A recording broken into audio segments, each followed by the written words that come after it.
O que você faz quando a pessoa enviada para destruir tudo o que você ama acaba sendo a única que realmente entende por que aquilo importa?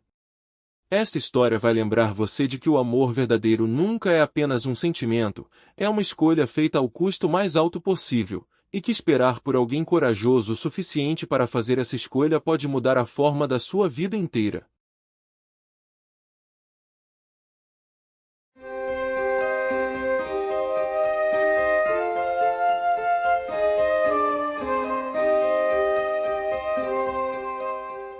Amara Jacobs tinha 48 horas para salvar sua escola.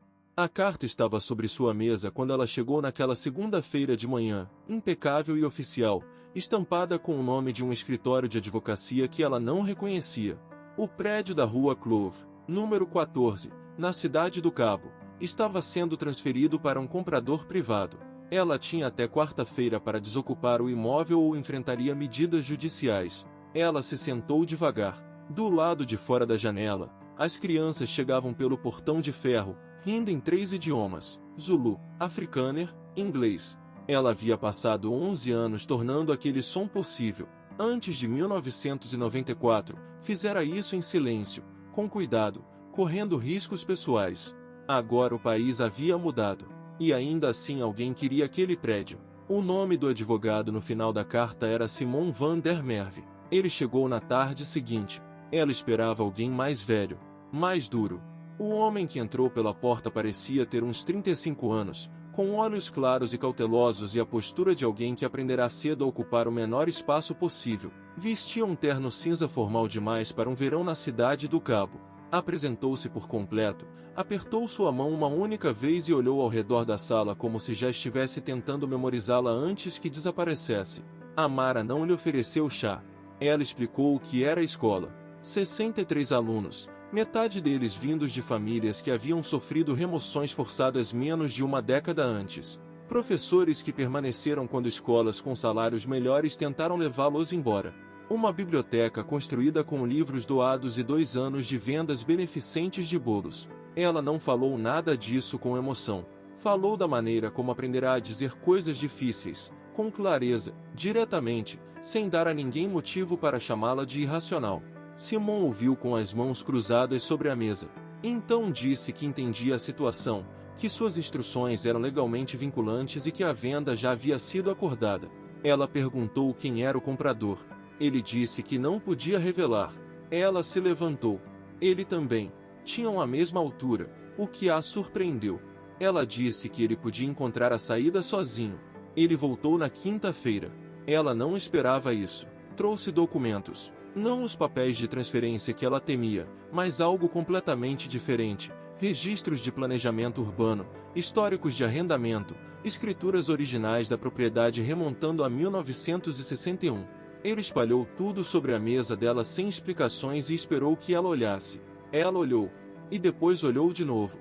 O prédio havia sido registrado sob um fundo municipal de habitação em 1974. Um fundo que, segundo aqueles registros, havia sido renovado discretamente a cada 5 anos. A última renovação foi em 1989, assinada por um administrador chamado Hendrik van der Merwe. Amara ergueu os olhos lentamente. Simon a observava com uma expressão que ela não conseguia interpretar completamente. Não era culpa. Era algo mais complicado do que culpa. Era o rosto de alguém que havia descoberto recentemente algo sobre si mesmo e ainda estava decidindo o que fazer com aquilo. Ele contou que Hendrik era seu pai, que seu pai havia morrido em março, que, quando Simon recebeu aquele caso 2 semanas antes, puxou os arquivos históricos apenas por formalidade e encontrou o nome do pai em documentos que jamais haviam sido mencionados em sua casa, nem uma única vez, em 35 anos. Amara permaneceu imóvel. O pai dele renovara aquele fundo 4 vezes, a cada 5 anos, discretamente, sem assumir crédito, sem contar a ninguém. Mantiveram uma estrutura legal que impedia a venda do prédio durante o apartheid. Era a única razão pela qual a escola sobrevivera a repetidas tentativas da prefeitura de retomá-lo. E ainda assim, Hendrik van der Merwe também havia sido advogado imobiliário. Um advogado rico. E o terreno sob a escola, Amara percebeu então, havia se valorizado enormemente. A herança deixada por seu pai incluía um direito silencioso sobre essa valorização. A venda privada que Simon estava conduzindo liquidaria esse direito. Seu pai havia protegido a escola. Seu pai também, no fim das contas, posicionara sua família para lucrar com ela. Amara não disse nada por muito tempo. Então disse: "Isso não muda aquilo que você veio fazer aqui." Ele respondeu: "Eu sei. Só achei que você merecia conhecer o quadro completo." Ela perguntou por quê. Ele não respondeu imediatamente. Olhou para os documentos espalhados sobre a mesa, e ela teve a estranha sensação de que ele não estava olhando para eles de verdade. Estava olhando para algo muito mais distante, algo que ainda tentava enxergar com clareza. Ele disse que passará a vida inteira tentando não se beneficiar de coisas que não havia conquistado, que escolher o direito porque achava que era algo limpo, neutro, e que começava a entender que não era nenhuma dessas coisas. Ela perguntou se ele estava pedindo sua compaixão. Ele disse que não. Disse que não estava pedindo nada. Apenas não conseguia processar aqueles documentos sem que ela soubesse o que havia neles. Ela pediu que ele fosse embora de novo. Ele foi embora de novo. O que aconteceu depois não foi culpa dele, mas parecia. Alguém da comunidade descobriu que um Van der Merwe estava conduzindo a transferência da escola. Aquele sobrenome significava algo na cidade do Cabo. Significava District 6. Significava tratores e remoções forçadas e famílias separadas pelos Cape Flats. Na manhã de sábado, havia pessoas do lado de fora do portão da escola. Não estavam furiosas, não eram violentas, mas estavam presentes de um jeito que transmitia algo muito claro: estamos observando. Ainda estamos aqui. Isso vocês também não vão tirar. Amara ficou à janela e sentiu algo dentro dela ficar muito silencioso. Na semana anterior, ela permitirá a si mesma sentir algo que não planejara sentir. Perceber a maneira como Simon lia documentos, cuidadosamente, como se cada palavra tivesse peso. Percebera que ele nunca falava por cima dela. Percebera que ele lhe trouxera os arquivos não porque aquilo ajudasse seu caso, mas porque acreditava que ela tinha o direito de saber. Eram coisas pequenas. Ela construíra grandes defesas contra coisas pequenas. Mas agora o sobrenome dele estava em um cartaz diante de seu portão. E as pessoas segurando aquele cartaz eram seus vizinhos, pais de seus alunos, pessoas com todos os motivos do mundo para desconfiar daquele nome e motivo nenhum para se importar com os sentimentos complicados e inconvenientes dela.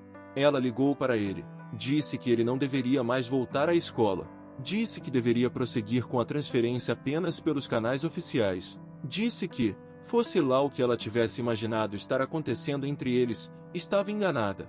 Ele ficou em silêncio por um momento. Depois perguntou: "Isso é realmente o que você acredita ou é apenas o que parece mais seguro agora?" Ela desligou. Durante 3 dias, não teve notícias dele. Disse a si mesma que era isso que queria.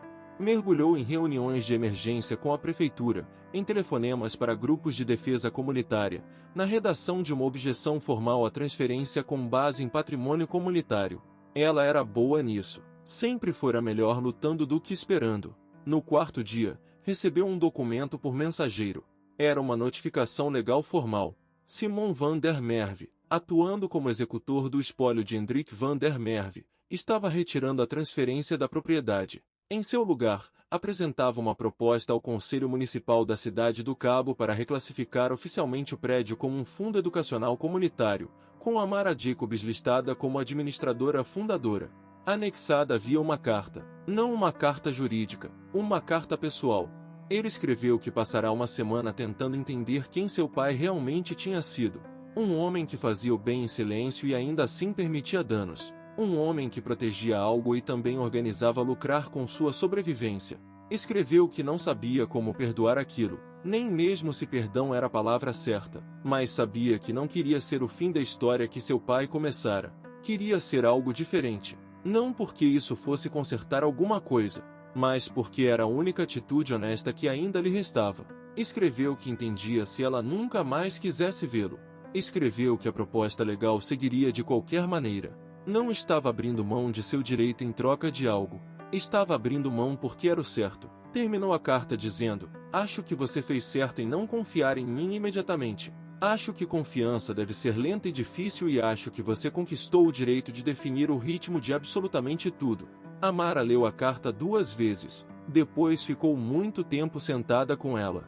Pensou em algo que sua mãe lhe dissera certa vez, Quando ela era jovem, estava furiosa e tinha certeza de que justiça e delicadeza não podiam existir no mesmo corpo. Sua mãe dissera: responsabilidade sem possibilidade de mudança é apenas punição com um nome mais elegante. Na época, ela discordou. Agora já não tinha tanta certeza. Ela ligou para ele naquela noite. Não começou com um obrigada. Começou com uma pergunta. Ele entendia que aquele fundo significaria que a comunidade teria autoridade legal sobre todas as decisões relacionadas à escola, inclusive aquelas das quais ele pudesse discordar? Ele disse que sim. Ela perguntou se ele entendia que o sobrenome de sua família não apareceria em lugar nenhum da documentação. Ele respondeu que essa era justamente a ideia. Ela perguntou se ele estava preparado para o fato de que fazer a coisa certa não faria ninguém confiar nele imediatamente, e talvez nunca fizesse ninguém confiar nele. Ele disse que estava. Disse que confiança não era o que estava pedindo. Ela perguntou o que ele estava pedindo. Então, ele respondeu: 10 minutos. Um café, se você estiver disposta. Nada além do que você estiver pronta para oferecer. Ela disse que pensaria. Mas já estava vestindo o casaco. Encontrarão-se em um pequeno café na Long Street, o tipo de lugar que existia antes das mudanças e continuaria existindo muito depois delas. Sentaram-se frente a frente, tomaram café e conversaram durante 3 horas. Não sobre a escola, sobre todo o resto, sobre quem cada um decidirá se tornar antes de compreender o preço daquela decisão, sobre a diferença entre herdar um mundo e ser responsável por ele, sobre como é difícil amar algo frágil sem tentar controlá-lo. Não deram as mãos, não fizeram promessas, caminharam para fora, rumo ao entardecer da cidade do Cabo, naquela luz dourada particular que cai sobre a montanha no fim do outono, e permaneceram um instante na calçada antes de seguirem caminhos diferentes. Ele disse: mesma hora na semana que vem? Ela respondeu: sim. O fundo comunitário foi oficialmente registrado em junho de 1995. Amara Jacobs assinou os documentos como administradora fundadora, cercada por professores, pais e crianças que não compreendiam totalmente o peso jurídico daquele momento, mas entendiam perfeitamente o que aquilo significava. A escola era deles. Não em um arrendamento. Não por permissão. Deles. Simon van der Merwe não estava na sala. Semanas antes, perguntara a ela se deveria estar. Ela responderá que não. Ele dissera: boa decisão. Estava do lado de fora, na calçada, com 2 cafés, esperando. Ela saiu para o sol e pegou o seu. Ficaram lado a lado olhando para o prédio. 11 anos da vida dela. 1 mês da dele.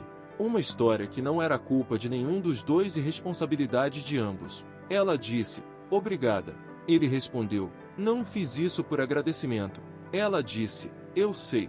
É por isso que estou agradecendo. Terminaram o café.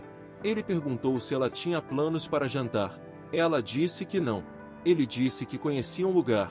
Ela respondeu que já tinha ouvido isso antes. Ele sorriu, e ela descobriu que gostava do jeito como ele sorria, cauteloso e um pouco surpreso, como se a felicidade ainda fosse algo que estivesse aprendendo a aceitar. Caminharam juntos pela rua Clove, passando pelo portão de ferro, pelos desenhos das crianças ainda visíveis pela janela, deixando tudo aquilo para trás, em direção a algo que ainda não tinha nome e nem precisava ter.